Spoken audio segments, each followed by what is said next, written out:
نحمده ونصلي على رسوله الكريم اما بعد فاعوذ بالله من الشيطان الرجيم بسم الله الرحمن الرحيم رب اشرح لي صدري ويسر لي امري واحلل عقدة من لساني يفقهوا قولي۔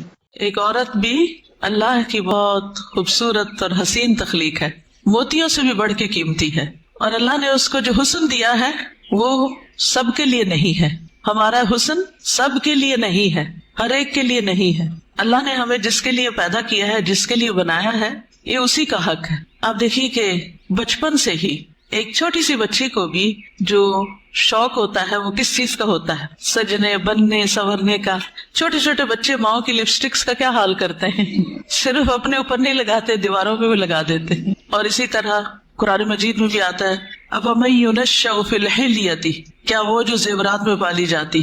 تو سجنا بننا، اچھا کپڑا، اچھا لباس، اچھا زیور، یہ عورت کی کمزوری ہوتی۔ ہر عورت کو کسی نہ کسی درجے میں تھوڑا یا زیادہ پسند ہوتا ہے۔ اگر روزانہ اپنی زیب و زینت کا اہتمام نہ کرے تو خاص خاص مواقع پر ضرور کرتی، اور پھر اس میں بعض اوقات یہ ہوتا ہے کہ صرف زیب و زینت کرنے کا شوق نہیں ہوتا، اس کو نمایاں کرنے کا بھی بہت شوق ہوتا ہے۔ تو اس صورت میں پھر یہاں ایک امتحان شروع ہو جاتا ہے کہ ہمیں یہ زیب و زینت کس کس کے سامنے ظاہر کرنے کی اجازت ہے اور کس کے سامنے نہیں۔ تو یہ چھوٹی سی کتاب ہے، اس آیت سے متاثر ہو کر تحریر کر دی گئی۔ بہت سے لوگ کہتے رہتے ہیں کہ اپنی تفسیر لکھیں، لیکن اس کا تو وقت نہیں، سوچا چلے ایک آیت ہی صحیح۔ بلغوا انی ولو آیہ۔ قال اللہ تعالی، اللہ تعالیٰ کا فرمان ہے، جب اللہ تعالیٰ کوئی بات فرماتے ہیں تو پھر کیا کرتے ہیں، کیسے سنتے ہیں؟ بہت دھیان سے، توجہ سے۔ وقل للمؤمنات، اور مومن عورتوں سے کہہ دیجئے کیا کریں؟ اپنی نگاہیں نیچی رکھیں، یعنی اپنی نگاہوں کی حفاظت کریں، اور اپنی شرم گاہوں کی حفاظت کریں، اور اپنی زینت ظاہر نہ کریں، اپنی خوبصورتی نمایاں نہ کریں سوائے اس کے جو خود ظاہر ہو جائے، اور اپنے سینوں پر اپنی اوڑھنیاں ڈالے رکھیں، اور اپنی زینت ظاہر نہ کریں سوائے اپنے شوہروں کے، یا اپنے باپ کے، یا اپنے شوہروں کے باپ کے، یا اپنے بیٹوں کے، یا اپنے شوہروں کے بیٹوں کے، یا اپنے بھائیوں کے، یا اپنے بھائیوں کے بیٹوں کے، یا اپنی بہنوں کے بیٹوں کے، یا اپنی عورتوں کے، یا اپنے غلاموں کے، یا وہ زیر دست مرد جو کسی اور قسم کی رغبت نہ رکھتے ہوں، یا وہ بچے جو عورتوں کی پوشیدہ باتوں سے ابھی واقف نہ ہوئے ہوں، اور اپنے پاؤں زمین پر مار کر نہ چلیں کہ ان کی پوشیدہ زینت لوگوں کو معلوم ہو جائے۔ اور اے مومنو، تم سب مل کر اللہ سے توبہ کرو تاکہ تم کامیاب ہو جاؤ، یعنی اس حکم کی کہیں نہ کہیں جو خلاف ورزی ہوتی ہے اس پر توبہ کرو تاکہ کامیاب ہو سکو۔ اس سے پتہ یہ چلتا ہے کہ اگر اس حکم کی خلاف ورزی کی گئی تو کہیں ایسا نہ ہو کہ کامیابی مخدوش ہو جائے۔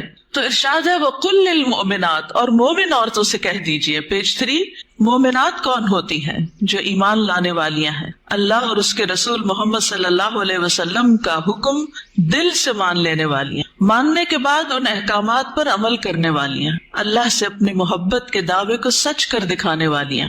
اللہ تعالیٰ کا ارشاد ہے بے شک مسلمان مرد اور مسلمان عورتیں، اور مومن مرد اور مومن عورتیں، اور فرما بردار مرد اور فرما بردار عورتیں، اور سچے مرد اور سچی عورتیں، اور صبر کرنے والے مرد اور صبر کرنے والی عورتیں، اور عاجزی اختیار کرنے والے مرد اور عاجزی اختیار کرنے والی عورتیں، اور صدقہ کرنے والے مرد اور صدقہ کرنے والی عورتیں، اور روزہ دار مرد اور روزہ دار عورتیں، اور اپنی شرمگاہوں کی حفاظت کرنے والے مرد اور حفاظت کرنے والی عورتیں، اور اللہ کا بہت زیادہ ذکر کرنے والے مرد اور ذکر کرنے والی عورتیں، ان کے لیے اللہ نے مغفرت اور بہت بڑا اجر تیار کر رکھا ہے۔ اللہ کی بخشش اور بڑا اجر کس کے لیے ہے؟ ان صفات کے حامل مومن مردوں اور عورتوں کے لیے۔ تو ارشاد ہے وَقُلْ لِلْمُؤْمِنَاتِ، کیا ارشاد؟ پیج 4، يَغْضُضْنَ مِنْ أَبْصَارِهِنَّ، کہ وہ اپنی نگاہیں نیچی رکھیں۔ کیا مطلب ہے اس کا؟ کہ حرام چیزوں پر نگاہ نہ ڈالیں، نامحرم مردوں کو نگاہ بھر کے نہ دیکھیں، اچانک نظر پڑ جائے تو نظر پھیر لیں، شہوت کی نظر سے نہ دیکھیں، کسی مرد یا کسی عورت کا سطر نہ دیکھیں، یعنی جو حصے چھپا کے رکھنے کے قابل ہیں، فحش تصاویر اور فحش مناظر نہ دیکھیں، ادھر ادھر تاک جھانک نہ کریں۔ نبی صلی اللہ علیہ وسلم نے فرمایا زنا العین النظر، نظر بازی آنکھوں کا زنا ہے۔ نبی کریم صلی اللہ علیہ وسلم نے فرمایا تم اپنی طرف سے مجھے 6 چیزوں کی ضمانت دو، میں تمہیں جنت کی ضمانت دوں گا. جب بات کرو تو سچ بولو، جب وعدہ کرو تو پورا کرو، جب تمہارے پاس امانت رکھی جائے تو ادا کرو، اپنی شرمگاہوں کی حفاظت کرو، اپنی نگاہوں کو نیچا رکھو اور اپنے ہاتھوں کو روکے رکھو. تو یہ حکم ہے نگاہیں نیچی رکھنے کا. پھر آیت کے اگلے حصے میں فرمایا وَيَحْفَظْنَ فُرُوجَهُنَّ، اور وہ اپنی شرمگاہوں کی حفاظت کریں، یعنی جسم کے قابل ستر حصے چھپا کر رکھیں. باریک اور تنگ لباس خصوصاً چست پاجامے سطر ڈھانپنے کے تقاضے پورے نہیں کرتے. زنا، بدکاری اور فحاشی سے بچے. بلا ضرورت اپنے جسم کا کوئی حصہ نہ کھولیں. ہم جنس پرستی سے دور رہیں.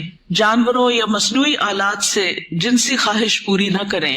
پھر فرمایا وَلَا يُبْدِينَ زِينَتَهُنَّ، اور اپنی زینت ظاہر نہ کریں، یعنی جسمانی ساخت اور شکل و صورت کی خوبصورتی کو نمایاں نہ کریں.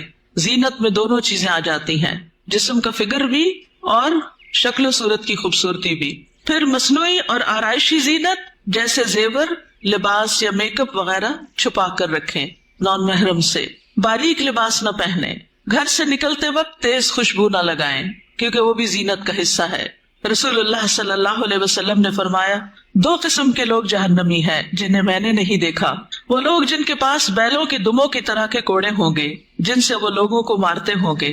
وہ عورتیں جو لباس پہن کر بھی بے لباس ہوں گی، مائل کرنے والیاں، مائل ہونے والیاں، گویا ان کے سر بختی اونٹ کے کوہان کی مانند ہو گئے، یعنی سر خاص طور پر اوپر، سروں کے اوپر مزید بالوں اور کا جوڑا بنا کے یا اونچے کر کے اس کو اٹھایا ہوا ہو. وہ جنت میں داخل نہ ہوگی اور نہ اس کی خوشبو پائے گی، حالانکہ اس کی خوشبو اتنی اور اتنی دور سے آتی ہوگی. یہ صحیح مسلم کی روایت ہے. پھر فرمایا الا ما ظاہر منہا، سوائے اس کے جو اس میں سے ظاہر ہو جائے. وہ زینت جو خود بخود ظاہر ہو جائے، نہ کہ ظاہر کی جائے. مثلاً چادر کا ہوا میں اڑ جانا اور زینت کا کھل جانا. وہ زینت جس کو چھپانا ممکن نہ ہو، جیسے چادر، گاؤن یا اسکارف وغیرہ. جسمانی ساخت میں سے دراز قد یا متناسب جسم ہونا، اس میں بھی ایک اٹریکشن ہوتی ہے، اب یہ چھپائی نہیں جا سکتی. سیدنا ابن مسعود اس کی تفسیر میں فرماتے ہیں کالرداء والثیاب، جیسے چادر اور کپڑے. چادر جو اوپر کی چادر یا گاؤن وغیرہ ہوتا ہے، یا جو کپڑے نیچے سے نظر آ جاتے ہیں. یاد رہیے زینت ظاہر ہونے اور زینت ظاہر کرنے میں فرق ہے. ایک وہ ہے جو آپ خود کھول دیتے ہیں اور ایک وہ ہے جو اتفاق سے ہو جاتی ہے. پھر فرمایا وَلْيَضْرِبْنَ بِخُمُرِهِنَّ عَلَى جُيُوبِهِنَّ، اور وہ اپنی اوڑھنیاں اپنے سینوں پہ ڈالے رکھیں. خمار یعنی سر کے کپڑے یا دوپٹے سے خواتین سر، بال، کان، گردن اور سینہ ڈھانپ کر رکھیں، کیونکہ کچھ خواتین جب اسکارف پہنتی ہیں تو اس کو اتنا زیادہ اسٹرولر کی طرح لپیٹنا شروع کر دیتی ہے کہ وہ بعض اوقات تو گلے کا کچھ حصہ بھی نظر آ رہا ہوتا ہے اور سینہ تو پورا کھل جاتا ہے. بعض ایک پلو اوپر کر کے نقاب بنا لیتی ہے، ان کا آدھا سینہ نظر آ رہا ہوتا ہے، یعنی آدھا ڈھانکا ہوا ہوتا ہے، آدھا نمایاں ہوتا ہے. وہ اور زیادہ اٹریکٹیو ہو جاتا ہے، زیادہ توجہ کھینچنے لگتا ہے. تو اس لیے اللہ کا حکم ہے کہ عورت اپنے سینے کے حسن کو چھپا کر رکھے مردوں سے، کیونکہ یہ مرد کے لیے ایک فتنہ بن جاتا ہے. باریک دوپٹہ جس میں سے بال اور گردن جھلک رہے ہو وہ نہ اوڑھیں. زمانہ جاہلیت میں عورتیں پردے کا اہتمام نہیں کرتی تھی، بلکہ جب کوئی عورت مردوں کے پاس سے گزرتی تو اپنے سینے کو کھول کے گزرتی. بسا اوقات وہ اپنی گردن، بالوں کی مینڈیاں اور کانوں کی بالیاں تک ننگا کر لیتی تھی. کیا کیا؟ گردن، بالوں کی مینڈیاں اور کانوں کی بالیاں، ان کو نکال لیتی تھی. اب بھی آپ نے دیکھا ہوگا بعض اسکارف اس طرح پہنتے کہ کانوں کا زیور باہر لٹک رہا ہوتا ہے. لہٰذا اللہ تعالیٰ نے مومن عورتوں کو حکم دیا کہ وہ ایسے مواقع پر پردے کا اہتمام کریں.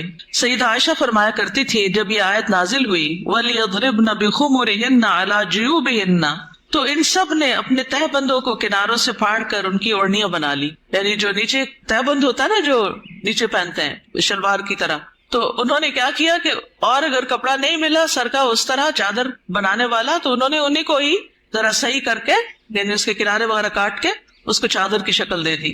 پھر فرمایا وَلَا يُبْدِينَ زِينَتَهُنَّ إِلَّا، اور وہ اپنی زینت ظاہر نہ کرے مگر اپنے شوہروں کے لیے. آگے آ رہا ہے پسندیدہ اور مطلوب ہے کہ شوہر کے سامنے ہر طرح کی زینت کا اظہار کریں، سارا شوق یہاں پورا کریں. ٹھیک ہے، عورت اپنے شوہر کے سامنے حد درجہ اظہار زینت کر سکتی، جتنی کرنا چاہے کریں، جو کہ کسی دوسرے کے سامنے نہیں کر سکتے. یا اپنے باپوں کے لیے، باپوں میں کون کون آتا ہے؟ باپ، دادا، پردادا، نانا، پرنانا، اوپر تک آبا و اجداد جو بھی ہوں. رسول اللہ صلی اللہ علیہ وسلم نے ایک نیک عورت کے بارے میں فرمایا بہترین عورت وہ ہے کہ جب تم اسے دیکھو تو تمہیں خوش کر دے.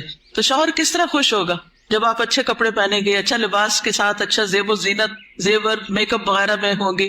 لیکن بہت سی خواتین گھر میں تو کھانا پکاتے پکاتے کپڑوں میں اس قدر کھانے کی اسمیل آ جاتی ہے اور کچن میں پسینے سے برا حال ہو جاتا ہے، اور پھر جب شوہر گھر آتا ہے تو اسی حال میں استقبال کرتی، اور پھر جب شوہر کو کھانا وغیرہ دے کے فارغ ہو کے جب اپنی سہیلی یا کہ بازار جانا ہوتا ہے تو نہا دھو کے میک اپ وغیرہ کر کے نکل جاتی ہے، کیونکہ اب شوہر آ گیا گھر میں، وہ بچے سنبھالے گا، ہم ذرا آؤٹنگ پہ جائیں. تو یہ بالکل الٹ ہے اس حکم کے جو ہمیں دیا گیا.